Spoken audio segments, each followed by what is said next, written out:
Before starting, let me introduce myself. So my name is Rohan Sharma, and along with me my team members, we belongs to Medanta Gurugram Hospital. Maybe आपने सबने सुना होगा Medanta Gurugram के बारे में, a little bit, right? So I used to work over there as a clinical instructor. So I'm not from pharma background, okay? I used to work as a clinical instructor in Medanta. So we used to teach the doctors for BLS training, ACLS training, in-house training, and clinical areas trainings. Okay. So today we are here to represent a topic. Basically, this is something not going to be a lecture. Okay.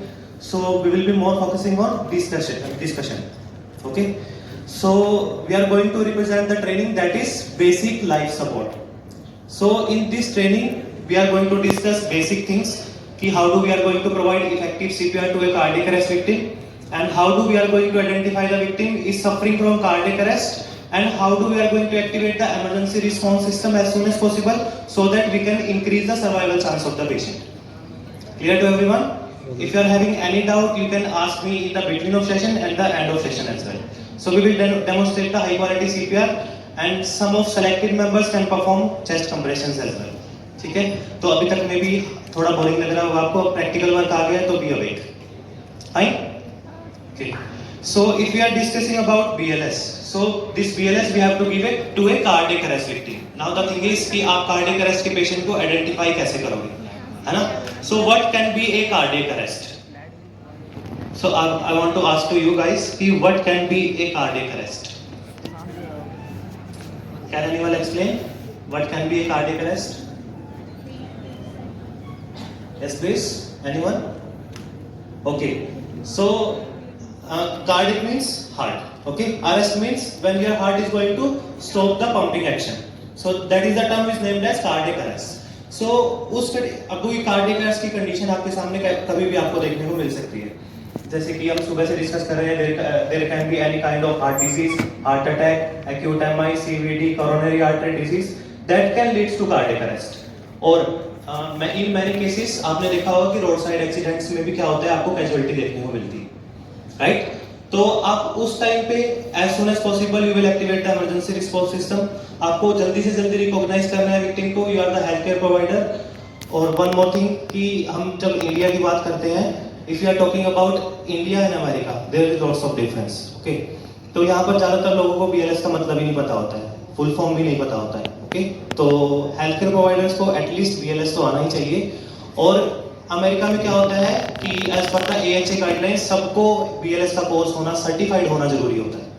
सो आप समझो कि कितनी important training है. Basic CPR, how do we are going to use the AED, how do we are going to identify a cardiac arrest victim. Fine, so shall we start?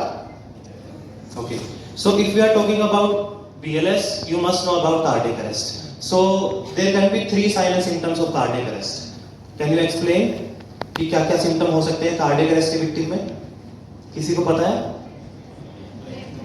Chest pain. Okay, so this is the early signs of any heart disease. You can say chest pain. But once the victim becomes unresponsive, that is the sign of cardiac arrest. Cardiac arrest means अभी आपके heart ने pumping action को बंद कर दिया. You have to restart that action by performing CPR. What is CPR? What is CPR? Cardio, pulmonary and resuscitation. Basically, in this procedure, we are going to provide high quality CPR like this, and you are going to provide breathing. ठीक है, तो इसको हम basic CPR बोलते हैं. Now the thing is कि आपको CPR देना है कार्डियक अरेस्ट के विक्टिम को, आपको आइडेंटिफाई करना है by checking 3 things. Okay, so you are going to repeat after me. So what are the 3 things we are going to check? Okay, so first one is response. Response is basically you are going to ask to the victim कि whether victim is able to speak और victim आपकी बात का जवाब दे पा रहा है कि नहीं दे पा रहा है. So this is the thing. This is the first thing you have to check. Next is pulse and breathing. What are the 3 things you have to check now? Response, pulse and breathing. So these 3 things we are going to check stepwise. So if you are talking about BLS, आपको BLS के steps follow करने हैं. So now there is a scenario for you. Okay, आप लोग कहीं आप MIT university के बाहर थे road side, and you just have seen कि एक विक्टिम कार चला रहा था जो कि has got a car accident and he collapsed on the steering wheel. So what is the first thing comes under your mind कि what are the things you have to perform over there? क्या करना चाहिए आपको वहाँ पर? Check the response. Okay. Would you be able to survive or revive that victim in the between of the road? क्या आप उस विक्टिम को रोड के बीच में बचा पाओगे? नहीं, राइट? तो हो सकता है कि उसके साथ कार एक्सीडेंट हुआ है तो आपके साथ भी हो सकता है ना? तो सबसे पहले क्या करना चाहिए आपको? Yes, please. साइड पे लेके जाओगे. So basically what are you going to do is you are going to take the victim out of the car and you have to take the victim to the beside of the road and make him lie on a firm and flat surface. जैसे कि हमने मैनिक्यूर को लगाया. Firm and hard surface आपका होना चाहिए. ठीक है? So this is scene safety. You have to take care your safety as well as the patient safety as well. अभी सपोज करो एक और RTA हो गया है, रोड ट्रैफिक एक्सीडेंट. अभी आपको भी CPR की जरूरत पड़ गई. तो आप उसको बचाओगे, खुद को बचाओगे. So first step is scene safety. Okay? Scene safety आपने कर लिया. Now the thing is you are going to check for the response. So how do we are going to check the response? Okay, pulse is different, response is different. Okay, response is basically we are going to ask to the victim कि आप बोल पा रहे हो, victim is conscious or not. Okay, consciousness level of the victim. So basically we are going to check it like this. I'll demonstrate. Okay.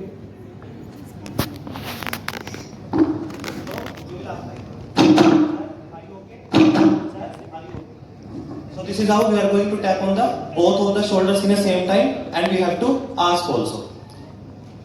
Fine. So you are going to tap on both of the shoulders in the same time, and you have to ask also.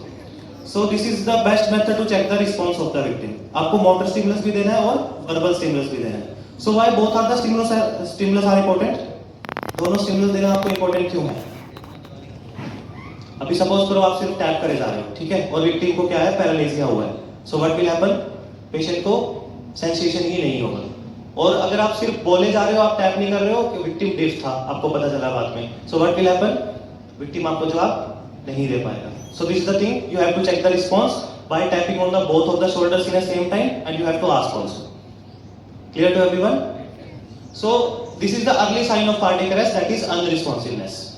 So as soon as you have found कि victim is unresponsive, you have to shout for nearby help. आपको आसपास के लोगों को help चिल्लाना है, help के लिए बुलाना है. Clear to everyone? क्या करना है आपको? What is the first step? Scene safety. After that, check for response. Third step, shout for help. Now we have to check for the pulse and breathing. Okay? अभी मैं आपको आगे बताऊंगा कि हेल्प के लिए चिल्लाना क्यों जरूरी है. Fine? So now we have to check for the pulse and breathing. So in case of normal patients, आपने देखा होगा मे बी डॉक्टर्स कौन सी पल्स चेक करते हैं? Radial. Basically radial pulse check करते हैं. Okay? But in case of cardiac arrest आपको चेक करना है carotid pulse. Where can you locate the carotid pulse? Everyone? In the neck region basically. Okay? So everyone is going to locate the pulse with me. So everyone take your fingers like this, 2 or 3 fingers, place your fingers to the tracheal region and then slide your fingers to the groove area. Basically जहां पर आपको ये गड्ढा सा दिखाई दे रहा है, यहाँ पर आपकी कैरोटिड पल्स है. Are you able to locate the pulse? कोई ऐसा तो नहीं है कहता मेरे पास पल्स नहीं है. Everyone is having pulse, right? So along with the pulse, आपको breathing भी देखना है. Breathing कैसे पता चलेगा आपको victim is breathing or not? Okay, again everyone, there is confusion in checking the pulse. Everyone please locate the trachea and किसी भी side, either to any side you can drag your fingers to the groove area. अगर किसी को feel नहीं हुआ है, that can come on the stage. मैं उसको मेरी pulse फील करके दिखाऊंगा. Everyone is able to locate the pulse? Okay. So along with the pulse, you have to check the breathing as well. अभी breathing कैसे चेक करोगे आप? पूछोगे victim को सांस ले रहे हो? So कैसे चेक करोगे? Okay, nostril से सुन सकते हो. Basically आपको एक साउंड सुनाई देगा. But as per the AHA guidelines, best method to check the breathing, best method to confirm the breathing is just observe the chest rise. Okay, सब लोग एक बार गहरी सांस लो. Okay, छोड़ दो. So अभी क्या हुआ है? Bilateral chest rise हुआ है, right? तो उस टाइम में भी victim को आपको क्या देखना है? Chest rise. So this is how we are going to check. Response check किया, shout for help. With your nearest hand, nearest pulse we are going to check. And you just have to observe the chest for the chest movement. Fine? अभी आपको कितनी देर के लिए check करना है? पता है किसी को? कितनी देर के लिए चेक करोगे आप ऐसे? 1 मिनट. ओके. सो अगर आप पल्स की इंटेंसिटी असेस कर रहे हो या फिर आप पल्स रेट असेस कर रहे हो, उस टाइम पे आप 1 मिनट के लिए करते हो. Fine. So in case of cardiac arrest victim आप 10 सेकंड से ज्यादा टाइम वेस्ट किसी चीज में नहीं करोगे. So you are going to check the pulse within 10 seconds. In how much time? Within 10 seconds. Okay. So you have to place your fingers. Eye should be on the chest. Count for 10 seconds. So suppose you haven't got any pulse and breathing. अभी आपको क्या confirm हो गया? Victim किस condition में है? Cardiac. Everyone कौन सी condition में है विक्टिम? फीवर तो नहीं हुआ है? Cardiac arrest, right? So basically आपका हार्ट ने पंपिंग एक्शन बंद कर दिया है. Now you have to restart by performing chest compressions, जिसको हम क्या बोलते हैं? CPR. और in case of unconscious victim और we can say in case of BLS we are following this sequence: compression first, airway and breathing sequence. What is the sequence? Compression, airway and breathing sequence. So इसमें आप क्या करोगे? Cardiac compressions, okay, airway maintain करोगे and then you are going to provide breathing. Breathing कैसे देते हो आप लोग? पता है आपको? माउथ टू माउथ, और इधर you are having any kind of barrier devices, then also you can deliver the breath. ठीक है. सो द थिंग इज, पहले आपको जैसे ही आपको आइडेंटिफिकेशन हो गया victim is in cardiac arrest, you have to call the cardiac ambulance. Is there any emergency response system in our MIT University? Is there any emergency response system? Yes. What is the number, sir, please? Is there any particular number for EMS? Okay, you just have to call the ambulance then. Okay, so you are going to call the ambulance as soon as you have recognized victim is in cardiac arrest and you will start the CPR. इसलिए help के लिए बुलाना जरूरी है कि जो another person आपकी help के लिए आएगा, that person is going to call the cardiac ambulance और आप इतने क्या करोगे? CPR. ठीक है. So I'll demonstrate once कि how we are going to provide the chest compressions. So for starting chest compression, आपको आपके हाथ कहाँ रखने हैं? किसी ने किए कंप्रेशन या फिर किसी को करते हुए देखा है? नहीं देखा है. ओके, किसी ने देखा है तो please raise your hand. Fine, तो सबको सीखना चाहिए. ओके, किसी को नींद नहीं आनी चाहिए. So the thing is you have to place heel of your dominant hand in the center of the chest. First thing, center में रखना है आपको, left right नहीं रखोगे. Okay, and you have to place your hand in the lower half of the sternum bone. So this is basically the sternum bone. You have to place heel of your dominant hand in the lower part of the sternum bone. So this is the proper position, or we can say the side to perform the compressions. Okay, and then you have to interlock it with another hand. आपको इसको दूसरे हाथ से क्या करना है? Interlock. And then I will demonstrate कि आपको कैसे करना है. Fine.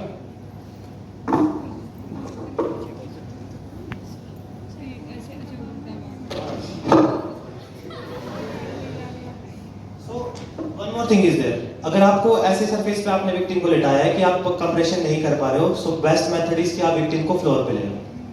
ठीक है, क्योंकि उस टाइम पे टाइम वेस्ट नहीं करना है. I'll demonstrate on table once and then you can perform anywhere. ऐसा कोई जरूरी नहीं है आप फ्लोर पे नहीं कर सकते, बल्कि AHA बोलता है फ्लोर पे कंप्रेशन सबसे आसान होते हैं. फाइन.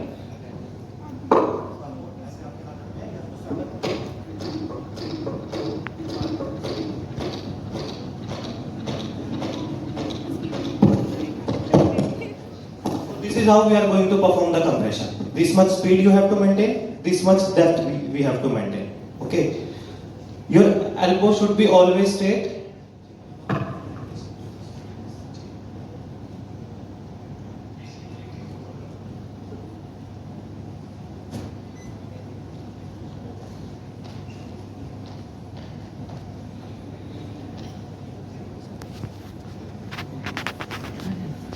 YouTube के लिए नहीं रहा.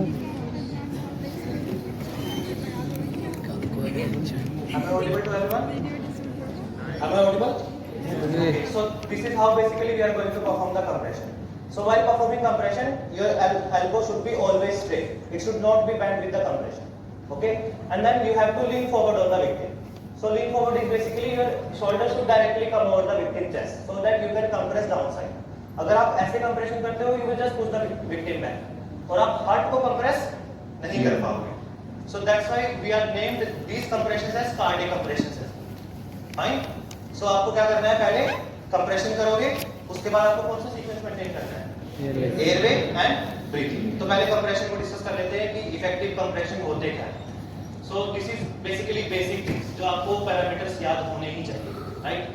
So what is the rate of compression? पता है आपको किसी को कि कंप्रेशन की स्पीड कितनी होनी चाहिए?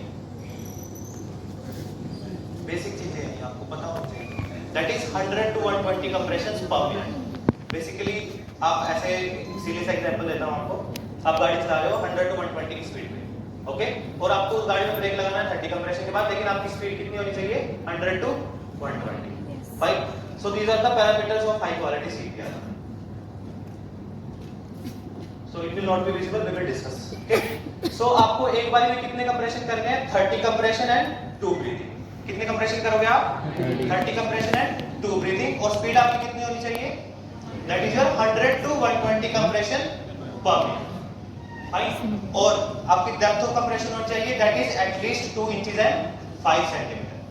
कितना होना चाहिए, एटलीस्ट 2 इंचेस एंड 5 सेंटीमीटर। और whenever you are going to compress the chest, you have to allow the complete chest recoil, okay? So chest recoil is basically जितना भी आप chest को compress कर रहे हो, suppose करो आपने 2.2 इंच तक compress किया, okay? So you have to allow the complete chest to come back to its normal position again. उसको हम क्या बोलते हैं, chest recoil. So chest recoil is very important while performing compressions. So at meanwhile time what will happen is, if you are going to compress the heart, okay?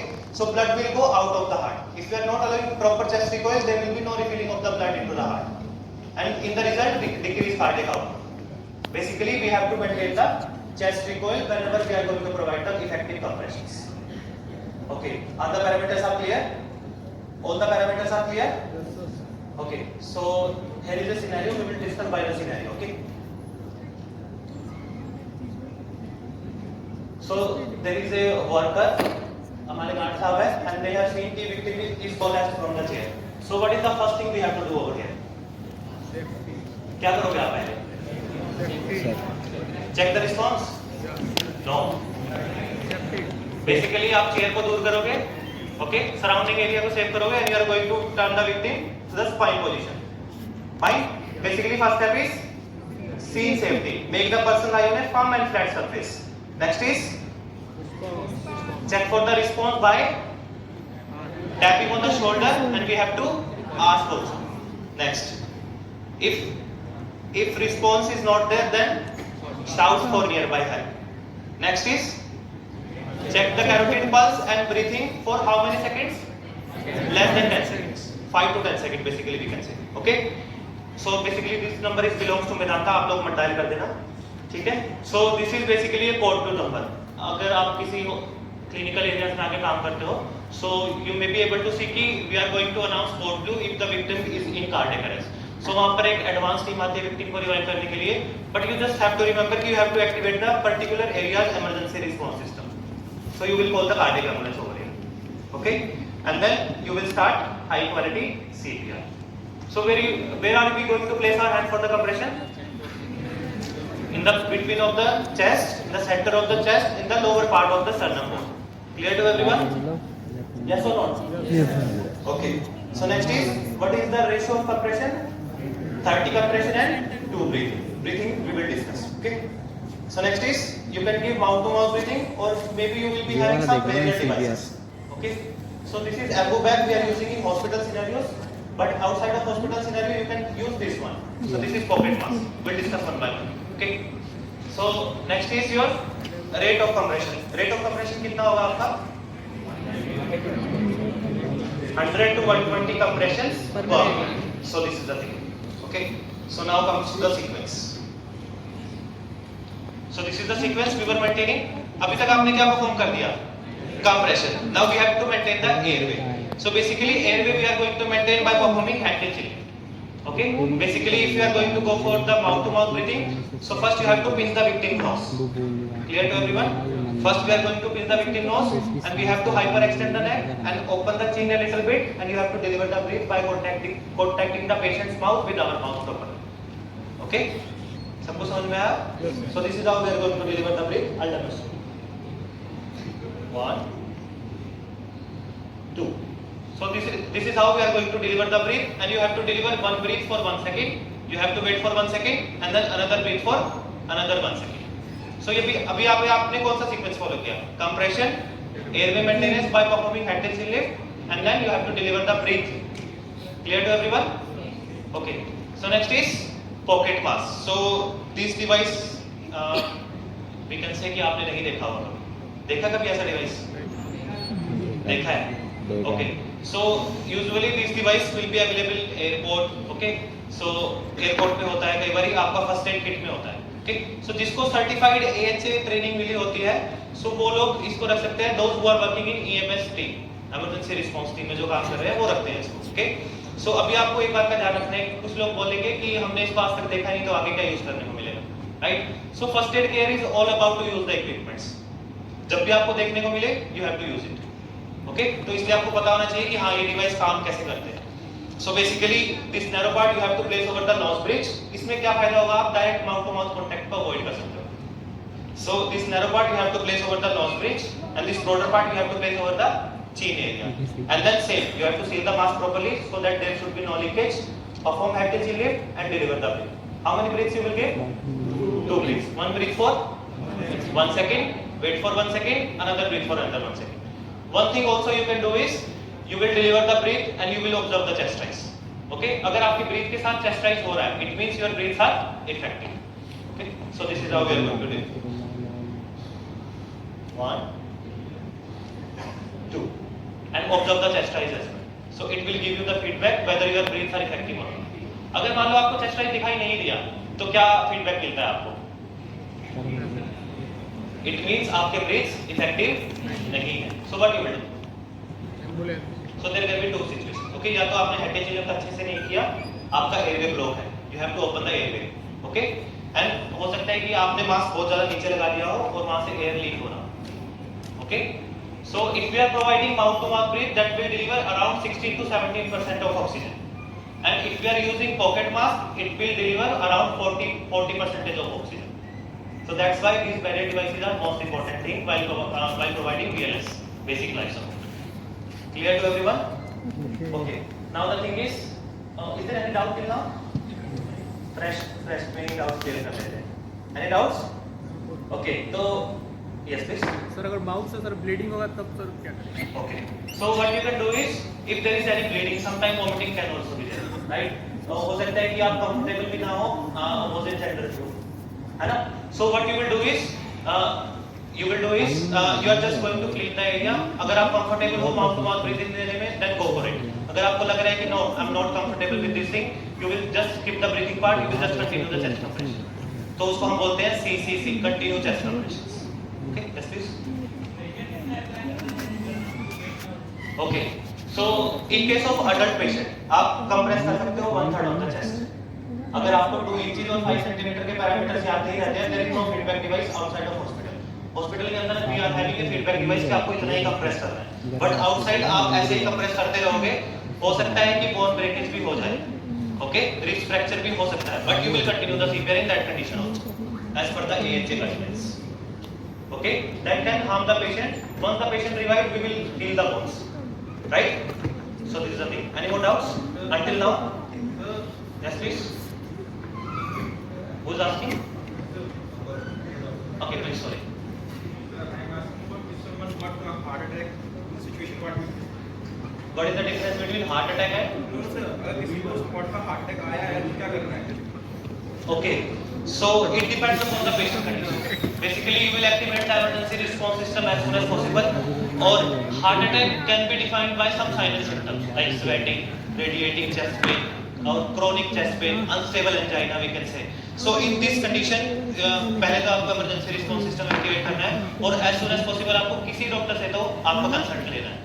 Okay, basically in unstable angina we are prescribing कि आप as soon as possible aspirin दे दो. Right, but आपको एक बार आपके physician से एक बार पूछ लेना, ठीक है? So this is the thing. Any more doubts? Okay, so next is in case of cardiac arrest we have to deliver the shock as well. तो आप कुछ कंडीशन में शॉक भी देते हो. किसी ने फिल्मों में शॉक देते देखा है? यस और नो? ओके, तो कार्डियक अरेस्ट के केस में शॉक देते हैं. कुछ डिफरेंट कंडीशन भी होती है जिसमें हम शॉक देते हैं, बट वो कंडीशन हम डिस्कस नहीं करेंगे, लेकिन हम कार्डियक अरेस्ट जरूर डिस्कस करेंगे. Fine. So we will be having a device for deliver the shock, जिसको हम बोलते हैं AED, that is your automated external defibrillator. So this device we are using outside of hospital scenarios और safe. जैसे कि आपकी first aid kit है, EMS system है, airports है, railways है, वहाँ पर आपको ये देखने को मिल सकता है. It can be different in shape, but the use is same only. सबका use same है, ठीक है? So this is an automatic device. It will give you the instructions. You are just going to follow the instructions of the AED. सो आपको इसको use करने के तो सिर्फ 2 सिंपल स्टेप है। फर्स्ट आपको इसको ऑन करना है by pressing this green button and आपको इसके इंस्ट्रक्शंस को ये फॉलो ऑन करना रहती है। है So, सब कुछ करनी थी like this it will work. Okay, I'll demonstrate.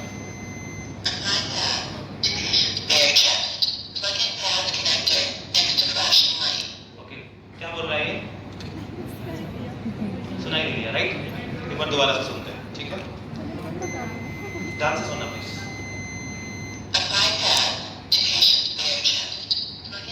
क्या बोला? Apply pads to the victim's bare chest. Okay. Now the thing is you are going to expose the victim first and you are going to apply the pads now. Okay. The thing is कि आपको pad placement भी नहीं पता होगा कि लगाना कहाँ है, right? So you are going to apply the pads. अभी आपको याद कर लेना है. Right side you will apply the pad just below the collarbone. So ये आपकी collarbone है and just below the collarbone you will apply this pad. अब यहाँ पे कोई left right नहीं होता है AED में, आप कोई pad कहीं भी लगा सकते हैं, ठीक है? आपने यहाँ पे लगाया एक pad. Okay, I'll demonstrate once. एक पैड आपने यहाँ पे लगा दिया and the another pad you have to apply just below the nipple line. और अगर आप प्लेसमेंट भूल भी जाते हो so there is a marking, you can follow the marking as well. यहाँ पर AED के पैड्स के ऊपर एक मार्किंग होता है, ठीक है? आपको थोड़ा बहुत दिख भी रहा होगा, there is a marking, you can follow the marking. So suppose अभी आपने पैड लगा दिए, okay? Now you have to plug in the connector, जैसे कि आप ECG लेते हो victim पर, ठीक है?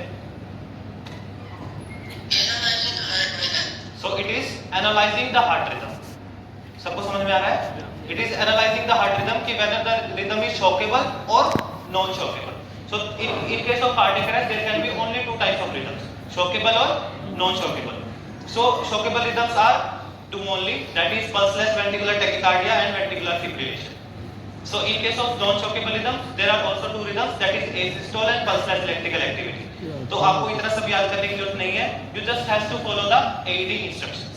AED जो आपको इंस्ट्रक्शन देगा, शॉक देने को बोलेगा, you have to deliver the shock. अगर आपको बोला there is no shock advice, you are not going to deliver the shock, you will continue with the chest compression. Okay, let's see हमारा AED आपको क्या बोलता है.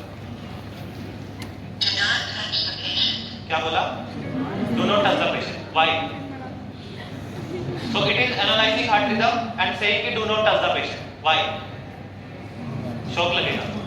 नहीं, अभी तो सिर्फ एनालाइज कर रहे हैं रिदम को, देख रहे हैं कि whether the rhythm is shockable or non shockable. Sir ने भी बताया था कि कई बार पेशेंट को टच करने से कुछ फिब्रिलेटिंग एक्टिविटी आ जाती है और पता चलता है कि पेशेंट को आर्टियल फिब्रिलेशन था। वो एक घूमने वाला एग्जांपल भी दिया था कि पता चला वो लड़की था, याद आया? So this thing can also be happen. अगर आप बाहर से पेशेंट को टच कर रहे हो during analysing the heart rhythm, there can be some irregular activity by your touching. So that's why we are not going to touch the victim whenever we are going to analyze the heart rhythm. ECG लेते हुए भी patient को touch नहीं करते हैं. So this is the thing. अभी आपको क्या बोल रहा है? All clear.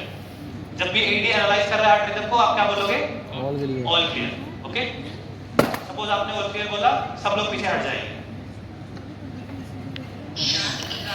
क्या बोला? Shock advice. Charging. So at this meantime you will continue with the chest compression. We are not going to waste the time. So it will take around 15 to 20 seconds for deliver the shock. So maximum joules is 200. ये 200 पे set होता है. In case of cardiac arrest victim, आप 120 to 200 joules shock दे सकते हो, ठीक है? But ये maximum joules पे सेलेक्ट होता है, तो आपको maximum ही देना है. So you will continue with the chest compression. दोबारा से क्या बोला? Stay clear from the patient and deliver the shock. सबको सुनाई दिया? Deliver shock now and press this orange button now. अभी आपको शॉक देना है. अभी आपको क्या ध्यान रखना है? कोई टच कर सकता है विक्टिम को? नहीं. This time we have to say again all clear. अब की बार आप दोबारा से क्या बोलोगे? All clear बोलोगे आप and you will deliver the shock by pressing this orange button. Shock delivered and again begin CPR. Okay? So अगर आपने एक बार AED लगा दिया है, so you will just continue with by using this. Okay? आप इसको ऑफ नहीं करोगे, आप पैड्स नहीं हटाओगे, आप पैड्स के ऊपर से ही कंप्रेशन करोगे. क्योंकि 2 मिनट के बाद आपको ये दोबारा से इंस्ट्रक्शन देना शुरू करेगा whether the rhythm is shockable or non-shockable. So you will just again going to follow the instructions of the AED. सबको क्लियर हुआ? Okay, why we are delivering shock? What is the action of shock in our body? What is the basically action of shock in our body? पता है किसी को? Okay, so there are arrhythmias that is causing the cardiac arrest. मैंने कौन सी 2 rhythm बताई shockable? कोई बता सकता है? Pulseless ventricular tachycardia and ventricular fibrillation. Okay, so इनमें क्या होता है कि in case of ventricular fibrillation your heart is just vibrating, वहां पर कोई एक्टिविटी नहीं रहती है फॉर सर्कुलेशन। सो आपको उस एब्नॉर्मल एक्टिविटी को कुछ टाइम के लिए स्टन करना पड़ेगा, रोकना पड़ेगा, that's why we are delivering the shock. Okay, so आपका शॉक क्या काम करेगा, वो स्टन कर देगा हार्ट को, और जब आप दोबारा से कंप्रेशन करोगे it will regularly start to pump the blood make. ठीक है, so basically shock has two actions. First is we are going to deliver the shock to eliminate the abnormal heart rhythm and to restore the normal heart rhythm। सबको clear हुआ? What are the two actions of shock? First to eliminate the abnormal heart rhythm, second is to restore the normal heart rhythm। So this is the thing, we have to use the AED as soon as possible, we have to activate the emergency response system as soon as possible। अभी तक किसी ने एक question नहीं पूछा कि आप कितनी देर तक सीपीआर करते रहोगे, कितनी देर तक करते रहोगे आप? जब तक रिस्पांस नहीं आ जाता। ओके, सो आफ्टर रिवाइवल, उसको हम बोलते हैं ROSC, return of spontaneous circulation. Okay, so अगर विक्टिम रिवाइव भी हो जाता है तो एकदम से रिस्पांस नहीं आएगा, victim will not be able to speak in many scenarios. So what you have to do is you have to check the pulse again. अभी आपको पल्स कब चेक करना है? After every completion of 2 minutes और 5 seconds. आपको 30 compression के 5 cycle हो गई है, या फिर you have completed 2 minutes of cardiac compressions, then also you can go for the checking pulse and breathing। अगर पल्स आ गए हैं तो क्या करना है आप? It means patient is revived, right? तो क्या करोगे आप? छोड़ दोगे उसको वहीं पे? So what you will do? Yes sir, किसने बोला? So you will shift the patient to the particular area, और अगर पल्स नहीं आया है तो क्या करना है आपको? You will continue the CPR for another 2 minutes। हो सकता है कि 2 मिनट के बाद पेशेंट रिवाइव ना हो, उससे नेक्स्ट 2 मिनट्स या फिर उससे नेक्स्ट 2 मिनट के बाद हो जाए, but you will just push blindly जब तक आपकी एम्बुलेंस नहीं आ जाती है। Clear to everyone? यस और not? Yes sir. Okay, so next is infant. So infant group criteria is 0 to 1 year. अभी तक हम डिस्कस कर रहे थे अडल्ट पेशेंट के बारे में। ओके, सो इन्फेंट में क्या होता है कि हार्ट डिजीज बहुत ज्यादा रेयर होती है। आपने सुना है कभी किसी को इन्फेंट में कार्डियक आपको हार्ट ब्लॉक हो गया या फिर हार्ट अटैक आ गया? सुना है किसी ने? It's very rare. Okay, so in case of infant what will happen is pulmonary system में डिफेक्ट होते हैं and that leads to cardiac arrest. Okay, so the thing is you have to identify the risk of cardiac arrest in case of infant and you have to just revive the victim. So basically what is the first step of BLS? What is the first step? Safety। Okay, and the next step is check for the response। adult में कैसे करेंगे आप check response? tapping on the shoulders along with the verbal stimulus। infant में कैसे करना है? infant में कैसे करोगे? pinch करोगे? कहाँ पे? okay, so the thing is now you have to tap on the sole of the feet। okay, so most sensitive area is sole of the feet, you have to tap on the sole of the feet along with the verbal stimulus। So suppose Nushant है, okay? Nushant, are you okay? कोई Nushant तो नहीं है ना? Okay. So this is how we are going to check the response, and then you have to shout for nearby help अगर response नहीं मिलता है as soon as possible, and then you have to check the pulse and breathing। अभी adult patient में कौन सी pulse check कर रहे थे आप? Carotid pulse। Where can you locate the carotid pulse? In the neck region basically। किस side? Left side या right side? Both side। Okay, so both side। but आप कौन सी check करोगे? The nearest one जो आपके पास में है। ओके, अभी इन्फेंट में कौन सी पल्स चेक करोगे आप? We are discussing about less than 1 year. Okay, कौन सी पल्स चेक करोगे? कैरोटिड करोगे? Okay, so this time we will go for a brachial pulse. अभी आपको कौन सी पल्स चेक करनी है? Brachial pulse. अभी ब्रेकियल पल्स, अभी बीपी किस ने चेक करवाया? बीपी कहाँ करवाते हो आप बीपी चेक? यहाँ। सो इसको बोलते हैं एंटीक्यूबाइटल फोसा। ओके, सो एंटीक्यूबाइटल फोसा में you can locate your carotid pulse, but infant की अलग होती है। इन्फेंट में आपको लोकेट करनी है शोल्डर और एल्बो के बीच में अंदर की साइड, यहाँ पर। Always use your fingers to check the pulse, never use your thumb. Okay, thumb में इसकी खुद की एक पल्स होती है। So this is how we are going to check the pulse and breathing. Breathing कैसे चेक करोगे आप? You will observe the chest move. कितने सेकंड के लिए चेक करना है आपको पल्स एंड ब्रीथिंग? ये बार-बार आप इसलिए रिपीट कर रहे हैं सो दैट आपको याद रहे। ओके, कितने सेकंड के लिए? 5 to 10 सेकंड। ओके, सपोज करो there is no pulse, no breathing. अभी क्या करना चाहिए आप? Suppose there is no response, no pulse, no breathing. Now what you will do? You will start CPR और first thing is activate emergency response system. ठीक है? First thing is activate the emergency response system and then start CPR. अभी आपको cardiac arrest की wait नहीं करना है. अगर किसी के घर में लेस देन 1 ईयर का कोई बच्चा है तो एक बार बस सेट करके रखिए. ठीक है? So this is the thing. अभी बच्चों में कंप्रेशन करने कैसे हैं? क्या आप दोनों हाथों से कर सकते हो? अभी किसी ने बोला था कि टूट जाए, है ना? यहाँ पर हो सकता है. So अभी आपको क्या करना है? अभी आपको दो मेथड यूज कर सकते हो आप. प्लास्टिक का बना हुआ है.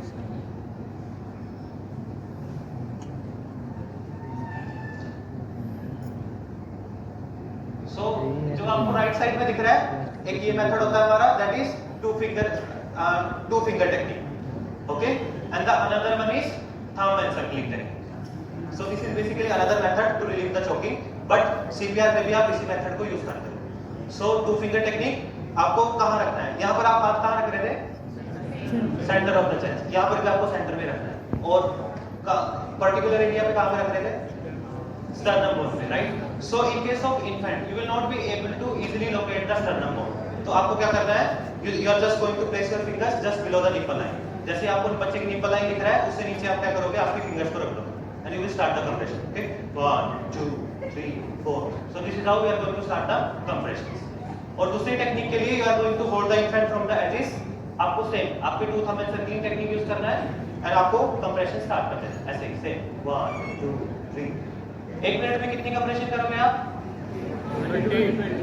30 100 to 120 compressions per minute. 30:2 is your ratio we have to maintain 30:2.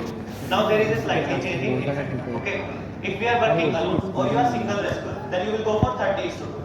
If you are working in a team, then you have to deliver 15 compression and 2 breathing. How many compression?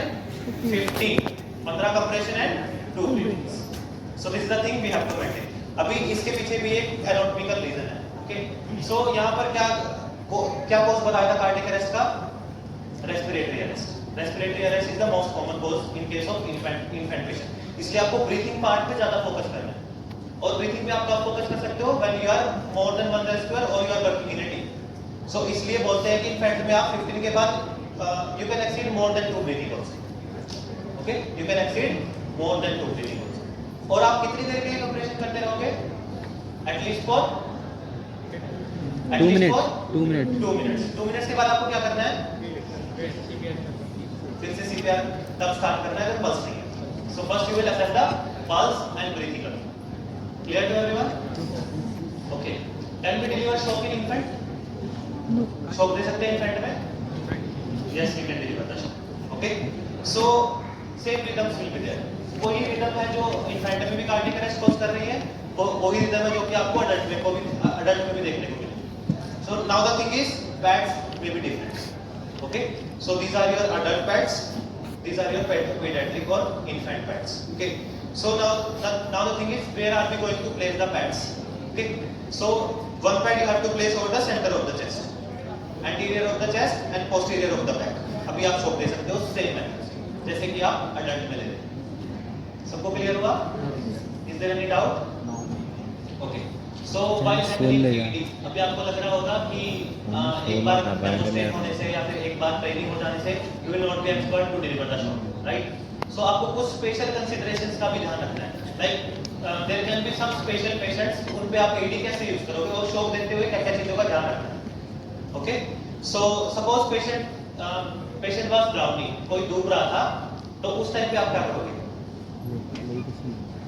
Can anyone tell? कि कोई डूब रहा था और आपको उस victim पे CPR start करना है और आपको उसी विक्टिम पे एईडी भी यूज करना है. कैसे करोगे? You will take the empty mouth of the water first. ठीक है? सेम चीजें परफॉर्म करोगे. रिकॉग्नाइज हो गया victim is in cardiac arrest, start CPR, AED आ गया, you will use the AED, but this time you have to wipe the chest a little bit. It should not be completely dry. थोड़ा बहुत आपको क्या करना है? Wipe करना है and you will apply the pads over there. Okay, pacemaker पता है किसी को? पेसमेकर क्या होता है? What is the use of pacemaker? Heart potential increase. Okay. Heart potential. बोलो. Basically, pacemaker will deliver the shock to maintain the heart rate, right? So, अगर patient को pacemaker है, implanted pacemaker है, can you deliver the shock from the outside? आप shock दे सकते हो बाहर से? Yes, we can deliver the shock. But what you have to take care of, you are not going to apply the pad directly over the pacemaker. अभी आपका pacemaker काम नहीं कर रहा, तभी तो विक्टिम कार्डियक अरेस्ट में गया है, राइट? तो सपोज करो आपको एक राउंड लंप दिखाई दे रहा है और या फिर आपके अटेंडेंट ने किसी ने हिस्ट्री दे दी कि पेशेंट को पेसमेकर है, तो आपको उस पार्ट को अवॉइड करते हुए कहीं भी आप पैड लगा के शॉक दे सकते हो. जिसने एसए नोड और एवी नोड बोला था, वहां पर आपका शॉक डिलीवर होता है, उसका पेसमेकर से कोई लेना देना नहीं है. ठीक है, मतलब इस टर्म से रिलेट नहीं करेगा. ओके, सपोज करो पेशेंट को बहुत ज्यादा हैवी हेवी चेस्ट है, तो पैड्स अच्छे से अटक पाएंगे नहीं, तो क्या होगा, शॉक अच्छे से डिलीवर नहीं हो पाएंगे. होगा. So what you will do, तो क्या करोगे आप? So what you can do is, अभी आपकी एईडी की किट में, फर्स्ट एड किट में शेवर और क्लिपर भी होता है. You will shave the area first, जहां आपको पैड लगाना है, यू विल अप्लाई दैट. और one more thing you can do is, कुछ एईडी की किट में मोर देन 1 और more than 2 pair of pads भी होते हैं, तो आप क्या करोगे, इनको बैग्स की तरह यूज कर सकते हो. ठीक है, आप क्या करोगे, अच्छे से पैड लगाओगे. If it is still not working properly, AED आपको बता देता है कि pads are not applied, please check the pads placement. Okay, तो आपको क्या करना है, थोड़ा फोर्स लगाना है. If it is still not working, take it out forcefully so that the hairs can come out. तो आप क्या करोगे, उसके बाद वहां पर दूसरे पैड्स लगा. So these are the circumstances जो आपको देखने को मिल सकते हैं whenever we are going to provide CPR or whenever we are going to deliver the shock by using AED. Clear to everyone? Is there any doubts? Any doubt you can ask, otherwise the discussion is over. और जिसको अगर compression करके देखने हैं, they can perform the compression. I'll tell you if compression are effective or not. Okay? किसी को compression करके देखते हैं? जिसको नींद आ रही है वो आ सकता है. चला Any doubts? बेटा Is there any doubts or not? Okay. Thank you.